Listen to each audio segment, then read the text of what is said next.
Assalamu alaikum wa rahmatullahi wa barakatuh. Welcome to our weekly IGNA ILF Understanding the Quran series. And today we are going to start Surah Yusuf. And today we are going to cover Ayat 1 to 6. And today our speaker is Dr. Asif Hirani. Assalamu alaikum. أنزلناه قرآنا عربيا لعلكم تعقلون نحن نقص عليك أحسن القصص بما أوحينا إليك هذا القرآن وإن كنت من قبله لمن الغافلين صدق الله العظيم. Bismillah, alhamdulillah, salatu wassalamu ala rasulillah wa ala alihi wa sahbihi wa ala amma ba'd. So, inshallah, with the name of Allah subhanahu wa ta'ala, we are starting Surah Yusuf. Scholars say that this surah was revealed around the ending of Meccan time. And some scholars say that actually it was revealed on the 10th year of Prophet Muhammad sallallahu alaihi wasallam, after he announced that Prophet Muhammad sallallahu alaihi wasallam his prophethood. Do you know what things happened, which incident happened on the 10th of prophethood, 10th year of prophethood? Sorry? Year of sadness. So year of sadness, or in Arabic they say Amul Huzn. It's very interesting. Allah subhanahu wa ta'ala revealed Surah Yusuf in the year of sadness. The word Yusuf in and of itself comes from Asafa, which means sadness. So it's like actually Allah subhanahu wa ta'ala is teaching Prophet Muhammad sallallahu alaihi wasallam in the year of sadness how to deal with your sadness. Because this entire surah talks about the sadness of Yaqub alayhi salam departing from his son, sadness of Yusuf alayhi salatu wasalam, and how they trusted Allah subhanahu wa ta'ala. Just to quickly tell you that Rasulullah sallallahu alaihi wasallam in the 10th year of Hijri, he went through big losses in his life. First, Abu Talib, his uncle, who provided him political protection, he passed away. Then his beloved wife Khadija passed away. And he was isolated after that. We all know the Sirah incident. And the most difficult journey in his lifetime he actually took in this year, which is the journey of Ta'if, which according to him is actually difficult than the journey of the incident in Uhud, because he is inviting people and people are ridiculing him. This was the time when Allah is revealing Surah Yusuf. So when you are discussing Prophet Yusuf alayhi salatu wasalam's story or listening to him, try to imagine this from the eyes of Rasulullah sallallahu alaihi wasallam in the 10th year Hijri. Not 10th year in Meccan time. Secondly, before we can start, I'll just tell you that there's so much to cover. I won't be sharing my thesis because it will be academic in nature. We'll be doing tafsir style reflection. But I'll be focusing on family areas, parenting, raising kids, raising difficult messed up kids, raising good kids, social issues. These are the, inshallah, themes we will focus on, inshallah. And obviously some youth and social issues will come naturally in this surah. Before we can start the first ayah, the last disclaimer is that while reciting or reading Surah Yusuf or listening to the tafsir of Surah Yusuf, one request I have to all of you brothers and sisters, try to find your mirror. Surah Yusuf will talk about a lot of personalities. Yusuf alayhi salatu wasalam, his brothers, father, minister's wife. There's so many personalities will be discussed in Surah Yusuf. Try to find your mirror. We try to portray ourselves all the time in the hero of the story, but it's not the case all the time. When Allah is actually giving us the characteristics of Yusuf alayhi salam and his brothers and the minister's wife, who are you in this story? Try to find out that. And that will wake you up. See, this is how I was going to end if I won't going to improve. Some of you might be Yusuf. Some of you might be his brothers. Some of you might be minister's wife who are planning and doing everything to harm someone else. So try to find yourself in this story. Okay, now let's start, inshallah. First 3 ayat are disclaimer, so we will just rush through it, inshallah. Alif, Lam, Ra is huruf muqatta'at. Only Allah and His Messenger knows the meaning. Tilka ayatul kitab al-mubin. These are the divine ayat. These are the miraculous ayat and signs of the clear and clarifying book. Inna anzalnahu Qur'anan Arabiyyan la'allakum ta'qilun. It is we who have revealed this Arabic book, Arabic recital, so that you might understand. This is very important, by the way. Surah Yusuf was revealed because the people of the book in Medina, they told the mushrikeen of the Makkah, if you want to trap Rasulullah sallallahu alaihi wasallam by asking them difficult question, ask why Bani Israel, how Bani Israel moved from Palestine to Egypt. If he is a fake prophet, he won't be able to answer this. If he's a true prophet, he will be able to answer this. So the entire surah was revealed to answer that question. Now beautifully, Allah in this ayah says, Allah is revealing this incident in an Qur'an and Arabian. You know why this Arabi is important? Before this incident is revealed in Surah Yusuf, in Arabic text, no one knew about Yusuf and his story. Because this is an Hebrew incident, this is the incident in the cases of Mosaic tradition. Think about it. Coming in Arabic, the secret details about Yusuf alayhi salatu wasalam life, what's happening in the well, what's happening in the room in the minister's wife, what's happening in the private room between the father and the son, the conversation. This in and of itself tells us one thing, that this was revealed by Allah subhanahu wa ta'ala, because Rasulullah sallallahu alaihi wasallam had no idea before this surah what was Yusuf alayhi salam personal story look like. Okay, third ayah, نَحْنُ نَقُصُّ عَلَيْكَ أَحْسَنَ الْقَصَصِ. We are going to tell you this story in the finest possible fashion. Ahsan al-Qasas. By the way, this can be translated in few different ways. What's the translation? You will see only one possible translation in front of you. What does Ahsan al-Qasas means? Some people say it's a beautiful story, but there are three possible translations. When Allah says the story of Yusuf alayhi salatu wasalam, we are telling in the best possible fashion, there are three possible meaning. One is that means Allah subhanahu wa ta'ala says, we are telling you the best of all these stories. Second, or we are telling you in the best way. Because subhanAllah, there are many ways to tell these stories. I am also telling you this story. There are also other people will tell you the storytelling techniques are there. Allah is saying, we are telling you in a best possible way. That's also one of the possible translation. Third is, we are telling you the best possible aspect of Yusuf alayhi salatu wasalam's story. He might have so many conversations, but we are going to select few of those which are best possible conversations, which is connected to your life. So all the translation is possible. Okay, one thing. Why Allah is saying that this is the best story, beautiful story, finest story? When Allah tells a story and when we are narrating the story, there is one basic difference.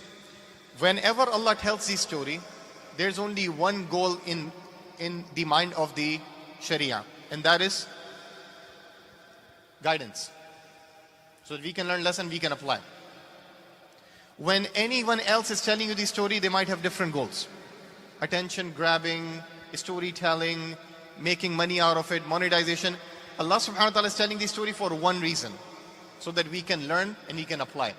Even, subhanAllah, some of the novels which will going to mention some of the romantic scenes, they will mention in such a negative way, because they want to monetize, they want to get more views, more likes. Allah subhanahu wa ta'ala will going to tell the story of Yusuf and minister wife also in this surah.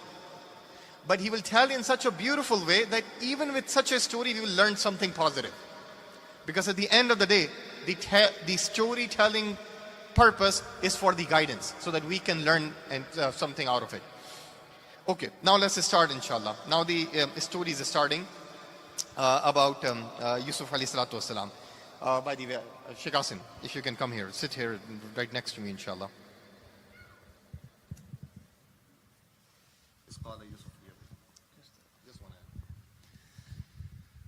إذ قال يوسف لأبيه يا أبت إني رأيت 11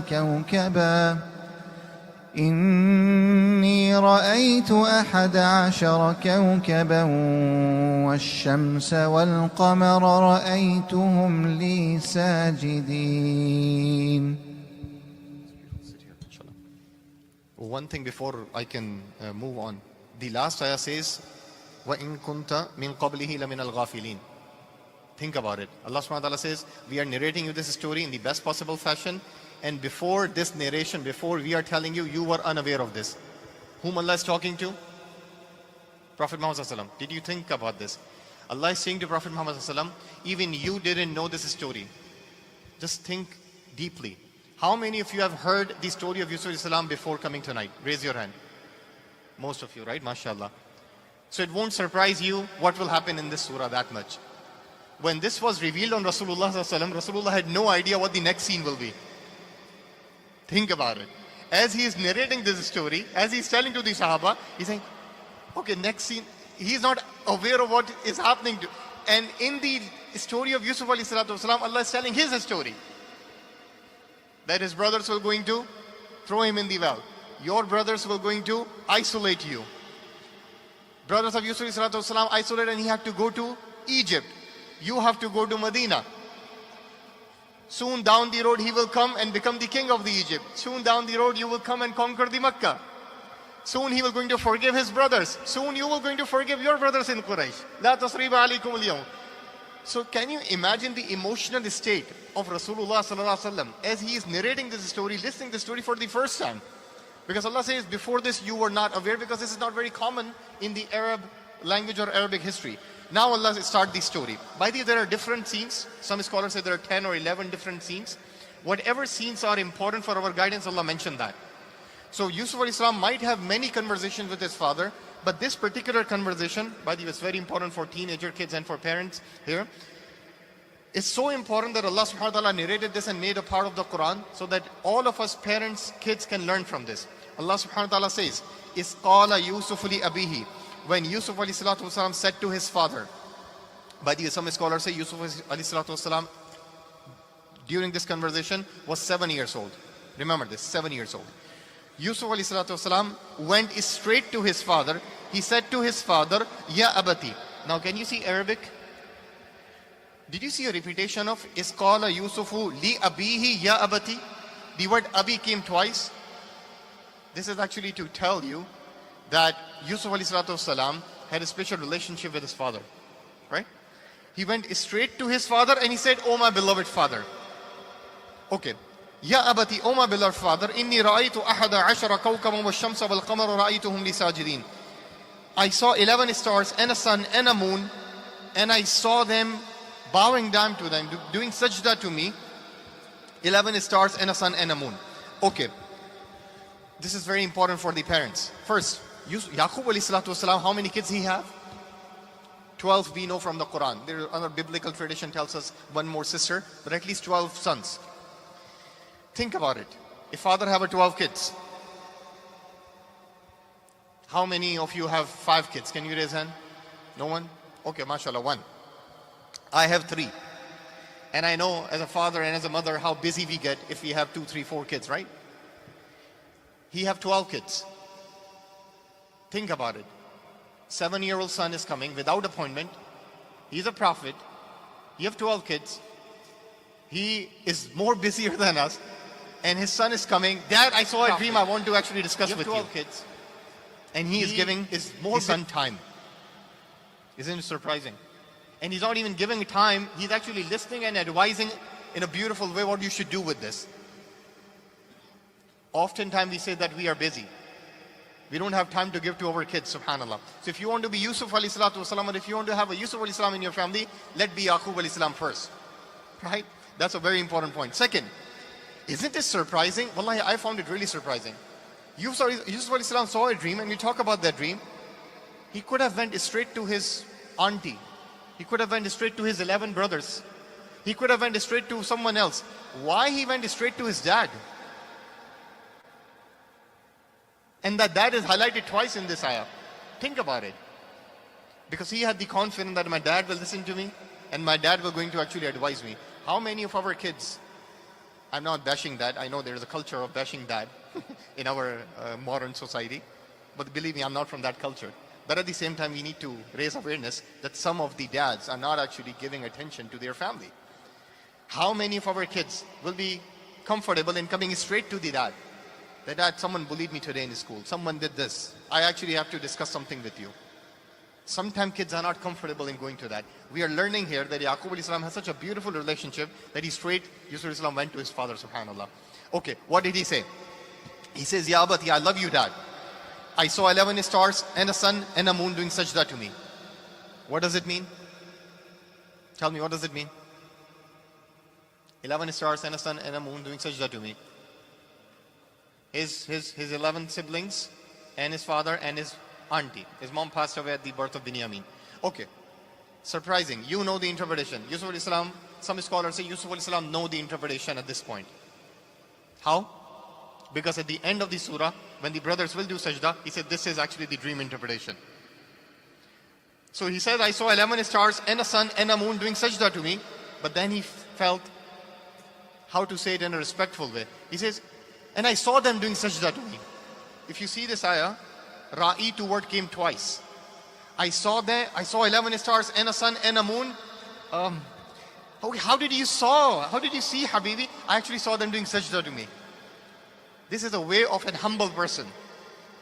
He know, but he was manifesting humility. He didn't want to say that Dad one day will come and you will do sajda to me, when I will become actually a big shot. So that's also humility. Okay, the first thing which Yaqub alayhi salam advised when he listened to the Yusuf alayhi salam's dream, he says, Ya Bunay, and this is very important, parents, by the way, for parents, it's very important. Yaqub alayhi salam was in the dichotomy. Sometimes you will see beautiful kids in your community, in INT community, and you will say, man, his parents or her parents are so proud, so lucky. And sometimes you will see troublemakers, and you will say, Inna lillahi wa inna ilayhi raji'un. I feel condolence for your parents, right?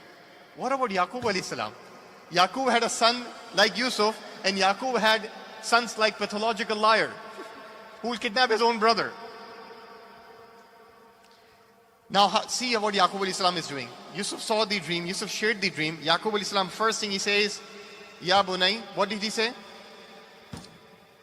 Inni mashghul alan. I am busy right now, come later. Did he say that? Inni astakhdim WhatsApp. I am using WhatsApp. Did he say that? What did he say? Ya Bunay, oh my beloved son, I love you.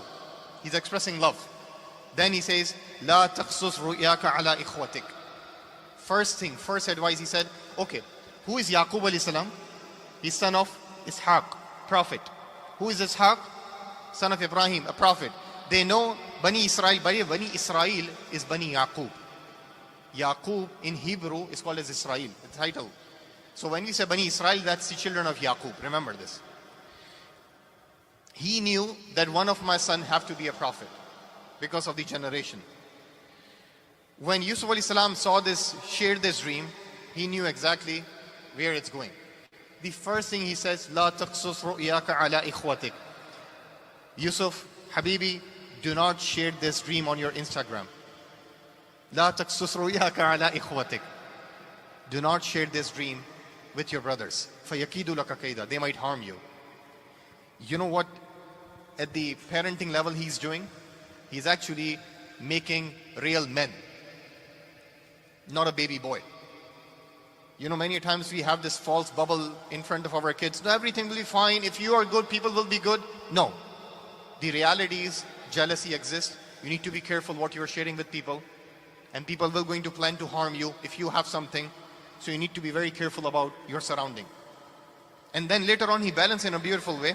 He says, do not think that your brothers will harm you because they are evil. He did not put a seed of hatred in their mind. Rather, he says, Inna shaitana lil insani aduwwun mubin. It is shaitan who will going to be your clear enemy, and he will abuse your brothers and they might harm you. So it's shaitan who is bad, but your brothers will be used. This is, by the way, extremely important for parents and for the families. This ayah shows us that the urge of sharing our achievements and accomplishments throughout the world and social media, it's not healthy. It's not healthy. Rasulullah says, Kullu zi ni'ma mahsud. Every person who have a ni'ma, favor of Allah, will be jealous upon. So we need to be very careful. Whether it's about successful marriage life, successful accomplishment, you just need to share with people what is needed or necessary. May Allah subhanahu wa ta'ala give us all tawfiq. Ameen ya Rab. Okay. By the way, yeah, I forgot the last. Just skip over to the next ayah. Yeah, read both.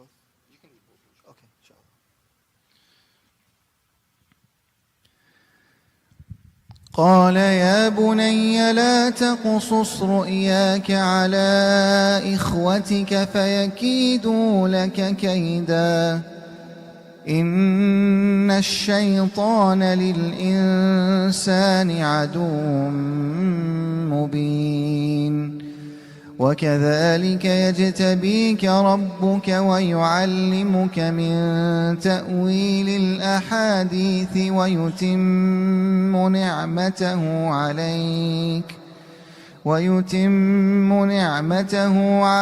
وعلى آل يعقوب كما أتمها على أبويك من قبل إبراهيم وإسحاق إن ربك عليم حكيم. Actually, one very important thing came in my mind while Sheikh Asim was reciting. Why Yaqub al-Islam would advise when that do not share this with your brothers? It's a good news. You're becoming prophet very soon. Why do not share with your brothers and they will be jealous out of this? Why?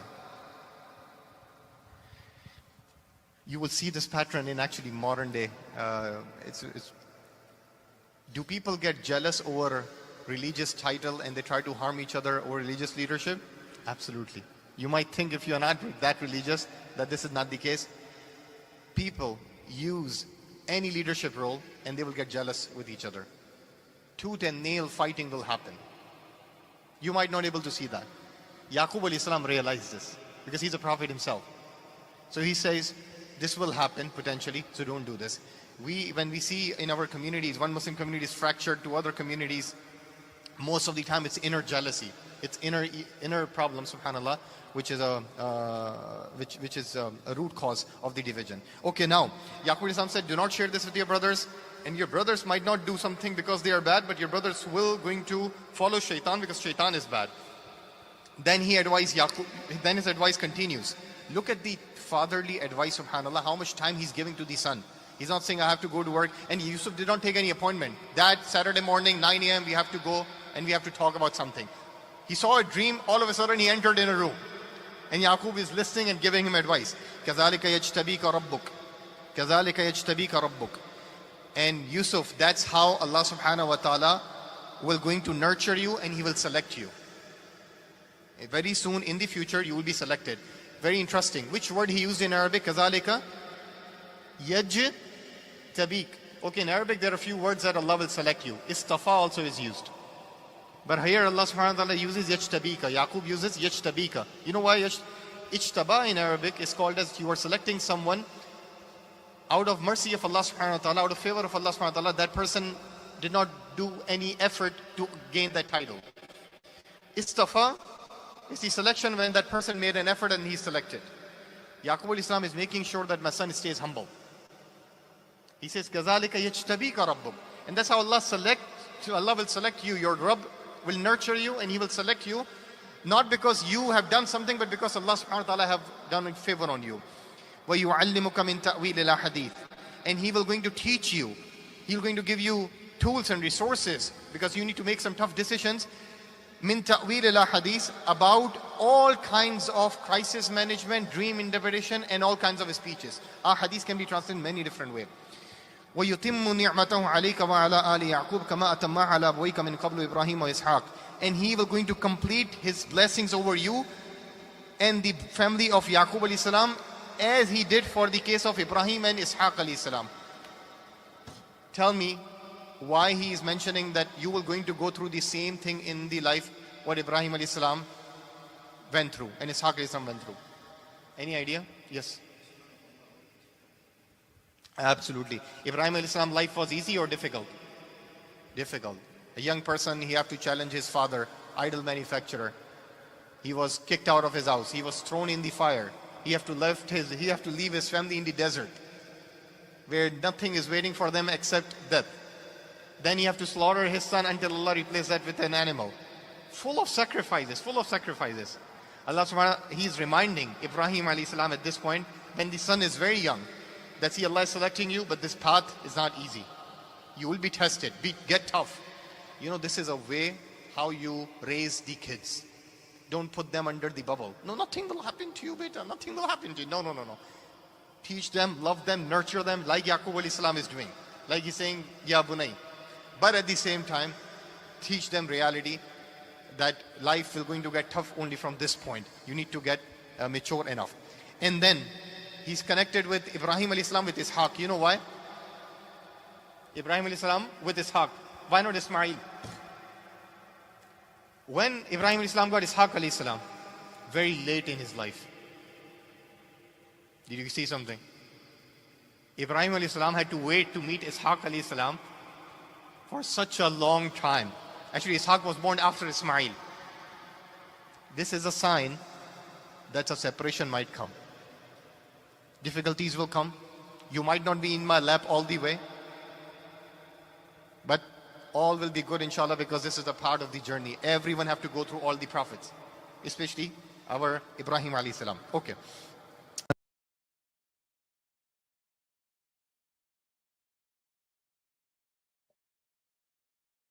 Jazakallah khair, Dr. Asif Hirani. MashaAllah, it was a very good explanation and introduction of Surah Yusuf. And today we are not going to have any question answer. And inshallah, next week we will continue Surah Yusuf at the same time on Wednesday. That was the end of today's program. أعوذ بالله من الشيطان الرجيم بسم الله الرحمن الرحيم والعصر إن الإنسان لفي خسر إلا الذين آمنوا وعملوا الصالحات وتواصوا بالحق وتواصوا بالصبر. السلام عليكم ورحمة الله وبركاته. الله أكبر.